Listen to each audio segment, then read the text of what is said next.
Transfert, frais ou congelé, c'est une question qu'on se pose tous les jours en consultation. Mais pour une fois, on va essayer de regarder ça du point de vue des couples. Il y a une étude vraiment très intéressante qui nous donne des clés pour mieux comprendre leurs priorités et surtout pour voir comment ça peut nous aider, nous, dans notre pratique clinique. Alors, voilà le programme. On va d'abord revenir rapidement sur le dilemme clinique du frais contre congelé. Ensuite, on plongera dans cette fameuse étude pour voir comment ils ont fait pour interroger les couples. Puis, on analysera ce qui compte vraiment pour les patients. On verra que les préférences ne sont pas les mêmes pour tout le monde. Et enfin, on essaiera de voir comment on peut appliquer tout ça à une prise en charge plus individualisée. Allez, on commence par le début. On va poser le décor avec ce débat clinique qu'on connaît par cœur. On s'est tous retrouvés dans cette situation en consultation, à peser le pour et le contre, à essayer de trouver le bon équilibre entre les avantages et les inconvénients du transfert frais face au transfert d'embryon congelé. C'est un vrai casse-tête quotidien. Parce que d'un côté, on a le transfert frais, la pratique conventionnelle, celle qu'on a toujours connue, et de l'autre, la stratégie du freeze-all. On sait que le freeze-all donne des taux de naissance vivante qui sont similaires, voire parfois meilleurs. Et surtout, son gros avantage, c'est la réduction du risque de syndrome d'hyperstimulation ovarienne. Mais bien sûr, rien n'est jamais parfait. Cette stratégie a aussi ses inconvénients. Plus de prééclampsie, plus de bébés macrosomes. Et il ne faut pas oublier le délai jusqu'à la grossesse, qui est forcément plus long. Bref, le choix n'est pas si simple. Alors face à ce tableau complexe, comment on avance ? Eh bien, une étude récente a une approche assez rafraîchissante et finalement très logique. Et si, tout simplement, on posait la question directement au couple ? C'est donc cette étude publiée dans Human Reproduction par l'équipe d'Abdoulaïm. L'objectif était clair, essayer de quantifier, de mettre des chiffres sur les préférences des couples, de comprendre ce qui pèse vraiment dans la balance pour eux, au-delà de nos considérations purement médicales. Pour y arriver, ils ont utilisé une méthodologie vraiment maligne, ce qu'on appelle une expérience à choix discret. Pour faire simple, c'est un peu comme si on présentait au couple différents scénarios de traitement, des sortes de menus FIV avec des avantages et des inconvénients différents. En regardant ce qu'ils choisissent, on peut déduire ce qui est le plus important à leurs yeux. Et voilà, un exemple concret de ce qu'on leur présentait.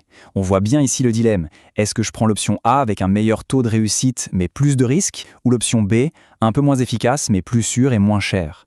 C'est cet arbitrage constant qui va permettre de révéler leurs véritables priorités. Alors, qu'est-ce que tout ça nous apprend ? Eh bien, les résultats sont assez décapants et ils remettent pas mal de choses en perspective. Le premier enseignement, et c'est le plus important, c'est que les couples sont focalisés sur le résultat final. Le processus en lui-même, le délai du freeze-all, le risque de SHO, tout ça, ça passe vraiment au second plan. Ce qu'ils veulent, c'est un bébé en bonne santé. Point.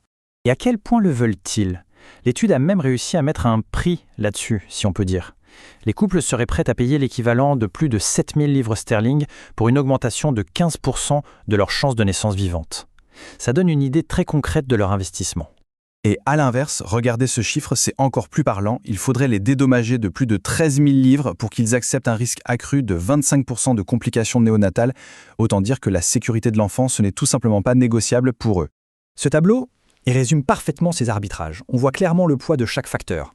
La chance d'avoir un bébé a une grande valeur positive, bien sûr, mais ce qui frappe surtout, c'est à quel point les risques, que ce soit la fausse couche ou les complications pour le bébé, ont une valeur négative extrêmement forte. Ils ont une inversion au risque qui est absolument massive. Mais attention, ce serait une erreur de penser que tous les patients raisonnent de la même façon. L'étude montre qu'il y a des nuances importantes. Et c'est là que ça devient fascinant. On s'aperçoit que les priorités changent. Par exemple, avec l'âge, la valeur accordée au taux de naissance vivante augmente. Logique, le temps presse, et du coup ils sont prêts à accepter un peu plus de risques pour y arriver.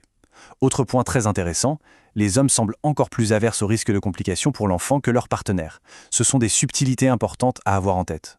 Alors, avec toutes ces informations, qu'est-ce qu'on fait en pratique ? Eh bien, la conclusion est assez claire, il faut aller vers une approche beaucoup plus personnalisée. Ce que ça nous dit, au fond, c'est que la politique du freeze-all pour tout le monde, le one size fits all, eh bien ça ne marche pas.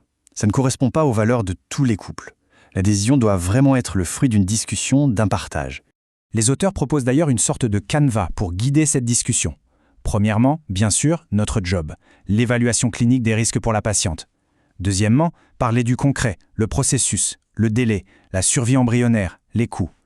Troisième étape, et c'est crucial, parler des risques pour la mère et pour l'enfant, clairement.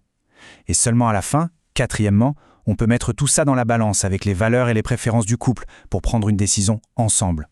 En résumé, l'idée c'est vraiment ça. Une approche holistique, globale, où nos données médicales objectives rencontrent le vécu et les priorités des patients. C'est uniquement comme ça qu'on peut faire du véritable sur-mesure. Et je vais terminer avec cette question. Une question qu'on devrait peut-être tous se poser en fin de journée. Quand on discute avec nos patients, est-ce qu'on est sûr d'aborder les bons arbitrages? Est-ce qu'on parle de ce qui pour eux est vraiment l'essentiel? Voilà, c'est une petite piste de réflexion pour nos prochaines consultations.